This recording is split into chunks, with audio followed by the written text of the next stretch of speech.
दूसरी बार इसको आप दोहरा रहे हैं मंच पर? देखिए, हम जिन अभिनेताओं में से हमारा ये मानना है कि किसी भी चरित्र को करने के पहले, चूंकि रावण मुझे करना था, राम की कथा को मुझे मंच के ऊपर अभिनीत करना था, तो हमने पूरा प्रयास किया कि उसके पहले लिखा, और लिखने के बाद उसको हमने 2020 में हमारी रामराज्य आई और ये गुरुदेव भगवान की कृपा है कि उसको अखिल भारतीय साहित्य अकादमी पुरस्कार मिला, तो उसको पुरस्कृत भी हुई और लोग उसको पढ़ते भी बहुत हैं, उसके अप्रिशिएट भी बहुत करते हैं। तो ये हमारी प्रक्रिया का एक है कि किसी भी किरदार को, एक ऐसे काल्पनिक किरदार को जो सदैव वर्तमान रहते हैं, तो उन किरदारों को यदि मंच के ऊपर आपको करना है तो सबसे पहले भाव भूमि पे उसको आपको तैयार करना चाहिए। तो हमने पहले उसको कागज पर उतारा, कागज के बाद उसको मंच के ऊपर रूपांतरित करने का प्रयास किया। तो ये हमारी प्रक्रिया का एक है। आज के समय में ये जरूरत भी है, लोग चाहें तो आप इसको कैसे कहना चाहेंगे? देखिए, हमेशा हर युग की जरूरत है ये, क्योंकि जैसा कि हमने अभी चर्चा के दौरान कहा कि हमारे और आपके सबके अंदर सत्वृत्ति और असत्वृत्ति, हमारे अंदर सकारात्मकता और नकारात्मकता, ये दोनों हमारे अंदर मौजूद रहते हैं। पॉजिटिव और नेगेटिव, ये दोनों मौजूद रहते हैं। ये लाइट आपको चाहिए, और अगर आप कहें इसमें लाइट जलाने के लिए क्या जरूरत पड़ती है? प्लस वाई और माइनस वाई। जब ये दोनों जाकर एक जगह पर जुड़ते हैं तब कहीं कहीं प्रकाश होता है। साकार और नकार, इसकी सम्मिलित ध्वनि से ही कहीं ना कहीं ओंकार बनता है। ऐसा हमारे बुजुर्ग कहते हैं कि हम सब के अंदर सत रज तम, ये तीनों वृत्तियां मौजूद रहती हैं। तो अगर उन तीनों वृत्तियों में से हम किसी एक वृत्ति को खारिज करने का, तो खारिज करने की बात नहीं है, ये नियंत्रित करने की बात है कि आप अपने उस तमस वृत्ति से नियंत्रित हो रहे हैं या उस तमस वृत्ति को आप नियंत्रित कर रहे हैं।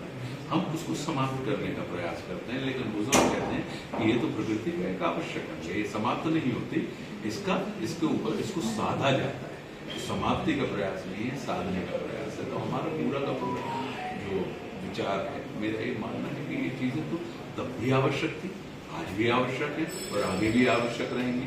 हर युग वालों को लगता है कि आज के युग में ये परम आवश्यक है, लेकिन ये पिछले युगों से चलते चले आए। रामायण कोई आज तो लिखी नहीं है वाल्मीकि जी ने या तुलसीदास जी ने, लेकिन वो तब भी प्रासंगिक थी, आज भी प्रासंगिक है और आगे भी प्रासंगिक है। फिल्मों में लोगों ने आपको डिफरेंट किरदार में देखा और अब संस्कृति आध्यात्मिक रूप से देख रहे हैं। तो सिनेमा में आपको वो किरदार करने मिलते हैं जो लोग आपको ऑफर करते हैं, और मंच या किताब के ऊपर आप वो लिखते हैं जो आप लिखते हैं। तो मेरा अपना ये मानना है कि ये हमारा पैशन है और वो हमारा प्रोफेशन है। सागर के लोगों के लिए कुछ आप कहना है यहाँ से? आप देखिए, सागर जितना महत्व जन्मभूमि का होता है उतना ही महत्व कर्मभूमि का होता है। सागर हमारी कर्म, सागर से, सागर की जो बात होती है कि लोग कहते हैं कि समुद्र के या सागर की तट में ही आपको बहुमूल्य रत्नों की प्राप्ति होती है, जो उत्तम खजाने का है वह। तो सागर ने मेरे लिए बिल्कुल यथा नाम तथा गुण काम किया। मुझे जो कुछ भी मिला हमारे व्यक्तित्व में, जितनी भी बहुमूल्यता है, जो कुछ भी आप देखते हैं कि चीजों को परिष्कृत करने की या सीखने की, तो सागर में हमें बहुत दिया है, बहुत दे रहा है। तो सागर हमारे जीवन, सागर अगर नहीं होता तो हमारे जीवन में भगवान दत्ता जी की भी जो प्राप्ति हमें मिली है वो इसी भूमि से। तो क्योंकि हमारी बहन यहाँ पे ब्याही थी और हमारी बहनों ने सुबह मुस्काने थी, तो उन्हीं के माध्यम से परंतु गुरुदेव भगवान दत्ता के पास आए, और दत्ता के कारण ही आज जो आशुतोष राणा शेष आशुतोष था, अगर उससे आप चर्चा करके उसे विशेष आशुतोष बना रहे हैं तो ये गुरु कृपा का ही परिणाम। तो अगर हमें गुरुदेव भगवान ना होते तो हमारे पास ये अवसर भी ना था कि पत्रिका हम पर चर्चा करती है। सागर के युवाओं को भी इस फील्ड में रुझान बेहतर करना चाहिए, कुछ सुविधाओं करना चाहिए। मुझे लगता है कि सागर ने तो देखिए, गोविंद नामदेव जी यहाँ से हैं, श्री मुकेश तिवारी जी यहाँ से हैं, श्रीवर्धन त्रिवेदी यहाँ से हैं, संजय श्रीवास्तव यहाँ से है, महेंद्र ब्रिवादी यहाँ से थे, मैं यहाँ से हूँ। तो कहने का मतलब है कि सागर में तो अपार संभावना है। तो लोग समय समय पे कहीं ना कहीं अपनी उस संभावनाओं को पूरा करने के लिए आज जो मिल रहा है, कहाँ से मिल रहा है? मैं तो यही कहना, तो पर्याप्त मात्रा में प्रतिभा है, और प्रतिभाओं को एक बड़ा अच्छा शेर है कि मैं दरिया हूँ, मुझे अपना हुनर मालूम है, जिस तरफ बढ़ जाऊंगा रास्ता बन जाएगा। ये बशीर बद्री साहब का शेर है। तो मुझे लगता है कि प्रतिभाएं अपना मार्ग खुद ढूंढती हैं और वो प्रतिकूल को अनुकूल बना लेती है। अब ये हमारा मानना होता है कि हम अनुकूल परिस्थितियां चाहते हैं। सागर में सब अनुकूल परिस्थितियां हैं। आवश्यकता है अपने इच्छा शक्ति की। तो अगर आपके अंदर जो इच्छा है उसके अनुकूल क्षमता पैदा कर लीजिए, या जो क्षमता है उसके अनुकूल इच्छाएं पैदा कर लीजिए, तो हमारे जीवन में दुख नहीं होगा, सुख होगा। सर एक क्वेश्चन मेरा भी था कि हमारे राम नाटक से ज़्यादा चर्चित रावण हो रहे हैं, और आपने एक भी बात कही कि एक ही शरीर के अंदर राम और रावण, देवता और असुर है, तो हम कैसे पहचान सकते हैं कि हमारे अंदर कौन सा भाव राम इसलिए हो रहे हैं? देखिए होता क्या है कि आपने कहा कि रावण ज्यादा चर्चित हो रहा है। हर वह व्यक्ति ज्यादा चर्चित होता है जिसका रूपांतरण होता है। जो रूपांतरण नहीं होते, हर वह व्यक्ति ज्यादा चर्चित होता है जिसके संपर्क में परम सत्ता आती है। तो रावण की जो प्रक्रिया है हमारे राम के माध्यम से, तो रावण की राममय होने की यात्रा है। तो जब रावण से राममय होने की जो प्रक्रिया होती है तो निश्चित रूप से समाज उसकी चर्चा ज्यादा करता है। अब मान लो तुम जैसे रहते वैसे ही रहे या तो तुम्हारी चर्चा कैसे हुई है? चर्चा तो वो की हुई है कि कैसे नहीं है तो यार अब कैसे होगा। हाँ तो नकारात्मक मनो जो सकारात्मक होगा, तो निश्चित रूप से किसकी चर्चा होगी? जिनके रूपांतरण होता है, जिनके अंदर बदलाव होता है, जिनके अंदर परिवर्तन होता है। तो ये हमारे राम के माध्यम से रावण की राममय होने की यात्रा होने के कारण, क्योंकि राम के संपर्क में, जिसके संपर्क में परम चैतन्य आ जाए, हमारे आपके संपर्क में तो नहीं आए, हमारे तो कब से उम्र ये घुमा रहे मन, मगर हमारे वो स्थितियां तो पैदा नहीं।